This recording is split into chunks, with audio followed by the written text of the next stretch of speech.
السلام عليكم ورحمة الله وبركاته صاحبada nagu xiran waxa hadda khadka ku jira fanaanka hobalka weyn ee Cabdi Dhaanto dhacdo dadka Soomaaliyeed in looga diga mudan ayaa ku dhacday noloshiisii ayaana khatar gashay caawa markii koox ilaa hadda waxa ay yihiin laakiin hubeysan ay afduubteen fanaanka isaga oo meel kamid ah magaalada Muqdisho ku sugan Cabdi Dhaanto oo muddo saacado ka badan la haystay waxyaabo badanna intii dadkaas ay haysteen ay dabcan la kulmay ayaa hadda si toos ah noogu soo biiray oo noo warmay Cabdi Dhaanto sidee wax u dhaceen magaalada Muqdisho waa maqli jirnay bariyihii u dambeeyay inay jireen afduub balse wax u dhacay sidee lagu afduubtay aad baad mahadsan tahay Munasar saaxiib runtii galabta wixii dhacay wax qornaabay marka hore ahaayeen marka xigta galabta markii shantii meelahaas ahayd ayaan dhalinyarada asxaabnahay aan inta badan isla shaahna marka si yani kadis wax u dhaceen aan laftirkaygu waan rumaysan waay laakiin markii dambe xaaladdu run ay isku bedeshay marka anigoo shaah cabaya markii ay gaarigu meesha soo istaagay uu ii yeeray anigana aan shakiyay waxaan u dhiibay taleefanka gawin asxaabta kamid ah joogay aan ku dhaniyo haday aad wax dareento saa ula soco marka qaabkaas wax u dhacay markii gaariga soo galay uu dhina waan galay aniga oo markaas diidaya meesha marka aan taagnay in aan maartay buuq iyo isjiid anigana dhibaato soo gaadho waxba maartay ma aan amar diida sameeynin sidii ayaan maartay ku raacay xaaladuna waa isbedeshay marka markii lagu dhahay gaariga soo raac oo albaabka loo furay ma waxa adiga ka baqday oo buuq kaliya mise waxaad arkaysay raggu inay ahaayeen rag hubeysan oo hadii aad amar diida sameeysid halkaas dhibaato nafeed ka soo gaari karto maxaa kugu dhiirageliyay inaad ku dhiirato inaad raacid gaariga labadaba waxa igu dhiiriyay waxay ahayd dabcan meeshuna saxmad bay ahayd waxaan diiday meeshaas inuu buuq ka dhasho anigana dhibaato soo gaadho anigoo dhinacyo badan ka fikiraya marka waxaan go'aansaday in aan amar diida sameeynin gaarigana aan galo saasay wax ku dhaceen gaariga dabcan markaan galayna wayna dadkaana dad hubeysan bay ahaayeen oo labisan ma doonayo inaan sii faahfaahiyo dar ciidan marka sidii ayaan gaariga ku raacay gaariga markaan galna already indhaha laga xidhay kadib marka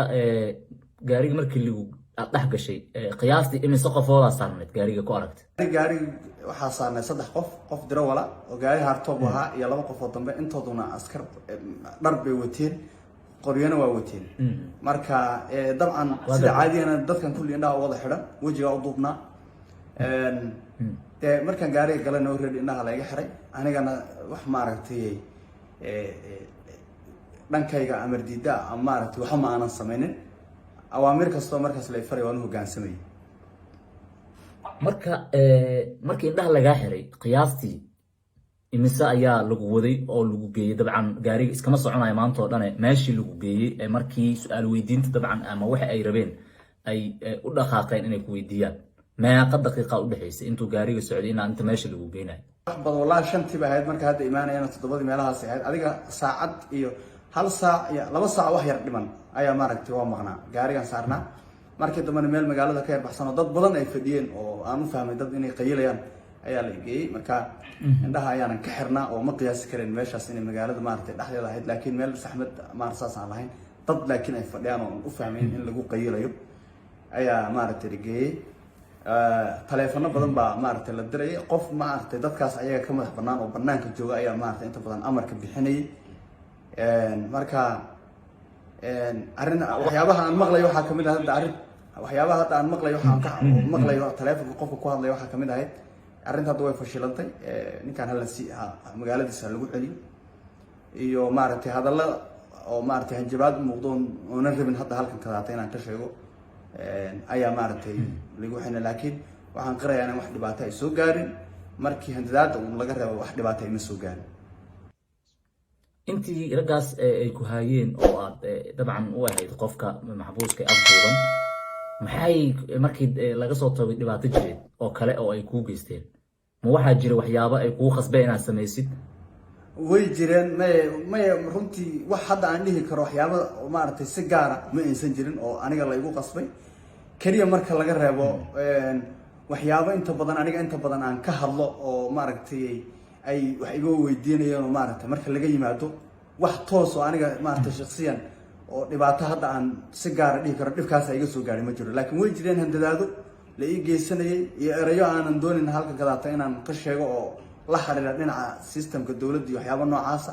oo maaragtay ku qotoma dhaliilaha aniga inta badan aan soo gudbiyo waxaan ka ahayn maaragtay ma jirin. hadda marka oo hadda aad joogto xaafadaadii oo aad soo nabad noqotay sidee ku soo baxday ma ayaga ku soo celiyo meel kamid magaalada ku keenay mase sidee ku dhacday marka qaab nooceeya soo deyntaadii ku dhacday maadaama nin asagoo meel shaah ku cabaya ciidan ay ka wateen aad tahay saldhig aan la geynin oo meel lagu qaylayo sidaa sheegtay lagu geeyey oo su-aalo badan dadka isweydiinayaan. waxaa la keenay oo la igu dejiyey gaari buu igu dejiyey halkan laamiyaraha Zoobe qof walba uu yaqaan halkaas aan igu dejiyey kadib bajaajaa soo raacay. markii dambe xitaa gaariga aan soo raacay oo maaragtay rabo hadallo inkastoo indhaha ka xidhnaa hadallo beer la hawsi aan maaragtay ka dareemaya ayaa xitaa ay dhahayeen qofkii darawalka ay hal qof oo kale oo askari ay la saarnaa oo uu dhahayo wax dhiba laguma gaarsiinayo wax day walaalkana tahay iyo waxyaabo noocaasa oo maaragtay ay sheekadu sheeko yar fashilanto oo kale markii horena de la rabay maaragtay in maaragtay dhibaatooyin maaragtay jirdil iyo maaragtay in la ii geysto waxyaabo noocaasa dabcan maaragtay ma aansan jirin maaragtay wax hadda markaas halka markii lagu dajiyay sheekadu intaas ay ku tahay anigana de nin qof maxaan ahaa de indhaha ka xiran xorriyadna maanan haysanin maaragtay aan ku kala ogaan karo dadkan iyo wada. maxaa ku samaysataa is leedahay oo sabab u noqday caawa in ciidan dharkii dowladda gashan sidaa sheegtay walow aan la xaqiijin karin inay ciidan sax yihiin ay adigoo iska jooga ku afduubtaan oo baabuur ku saartaan maxay tahay cadootooyada adiga aa abuuratay oo hadda is leedahay waa lagugu maali? aniga runtii wax qof walba dadka Soomaaliyeed oo ogyihiin anigu waxaan inta badan aad uga hadlaa arrimaha siyaasadda Soomaaliya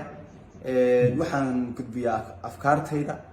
waxaan gudbiyaa mabaadi'da aniga maartay aan aaminsanahay ayaan inta badan si toos uga hadlaa aniga oo waxba qarin maadaama qof xogogaal ah oo wadankiisii jooga aan ahay inta badan wax magaalada Muqdisho ka jirana aan ogahay inta badan maartay dhaliilo noocaas aan gudbiyaa oo dhinacyo badan taabanaya oo aan doonin halkan aan ka carabaabo marka waxyaabaha ugu waaweyn oo isleeyahay